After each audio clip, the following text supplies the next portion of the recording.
And welcome back. Thank you so much for streaming with us. I'm Kana Whitworth. We continue our coverage of this federal arraignment of former President Donald Trump facing new felony charges related to his alleged efforts to overturn the 2020 election. Again, this is the second federal criminal indictment against Trump and third indictment overall. We want to show you some live pictures. This right here is just outside the courthouse in Washington, D.C. Donald Trump's plane is currently in the air, and it is set to land in Washington in a little bit. Barricades have gone up as security measures ahead of Trump's scheduled appearance at approximately 4 o'clock this afternoon. As you can imagine, both parties feeling very differently today. Many congressional Republicans are coming to Trump's defense, and that includes House Speaker Kevin McCarthy, who is calling this probe a distraction and an attack on the frontrunner for the Republican nomination. Democrats, as you can imagine, singing a different tune. In a joint statement, Senator Chuck Schumer and House Minority Leader Hakeem Jeffries saying this indictment is, quote, a stark reminder that no one is above the law. That includes the president.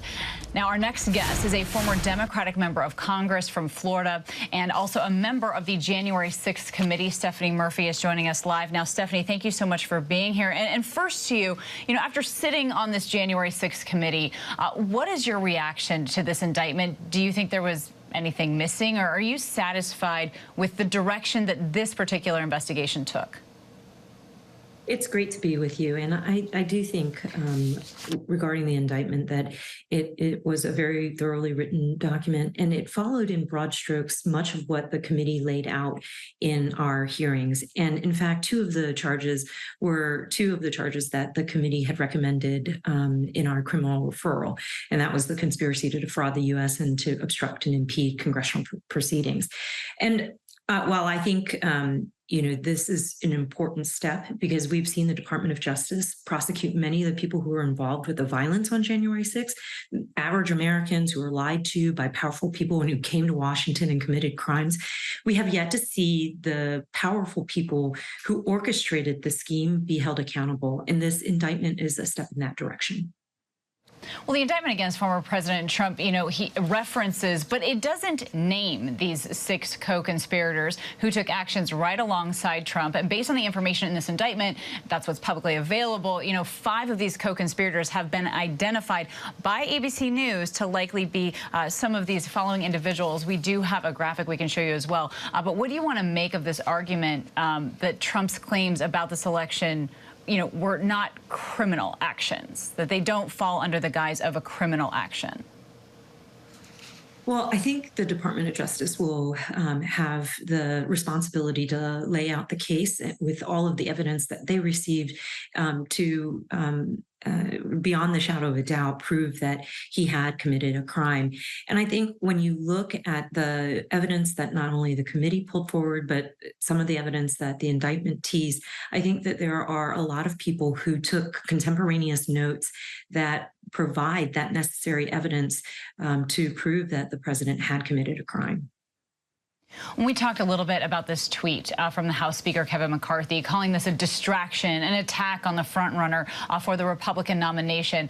But the reality here is that Trump is the likely frontrunner and that he is innocent until he is proven guilty. So what is your response to Speaker McCarthy?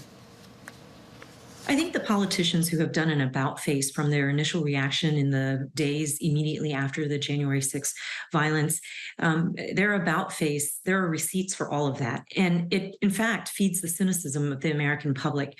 When politicians apply a different level of accountability, different set of standards when it comes to their own team, as opposed to putting country over party, that undermines the American people's faith in their government officials. Certainly, I wish he hewed more closely to the message that he provided immediately after January 6th and the January 6th attack on the Capitol. But, I think politicians will do what politicians feel they have to do in the moment. In your opinion, do you think the former president could have done anything differently that day, January 6th, to de-escalate what happened? Just as somebody who was taking shelter very close to the West Front entrance, where we saw so much of that violence between law enforcement and the Capitol rioters happen. I certainly wish that he called off those folks sooner, so that we wouldn't have seen the kind of injuries and death that ensued that day. But as it relates to the charges that are laid out in this indictment, he continued to press forward even on January 6th, while the violence was ensuing, to try to get members of Congress to slow the process of that day, so that he might have some other angle to impede and prevent the certification. So this was somebody who was very committed to changing the outcome of a free and fair election in the United States. And a lot of people believe that there was a lot of information unearthed during these January 6th hearings. So how much do you think that they played in us and in Jack Smith specifically getting to this point? I think the January 6th committee provided a lot of information. You can see some of it reflected in the indictment. But our purpose, I guess, was to find the information for what happened in the lead up to and on the day of January 6th. And our court was the court of public opinion. What Jack Smith has ahead of him is to prove his case in a court of law. And in your opinion, what does justice look like in this case? Justice is that our system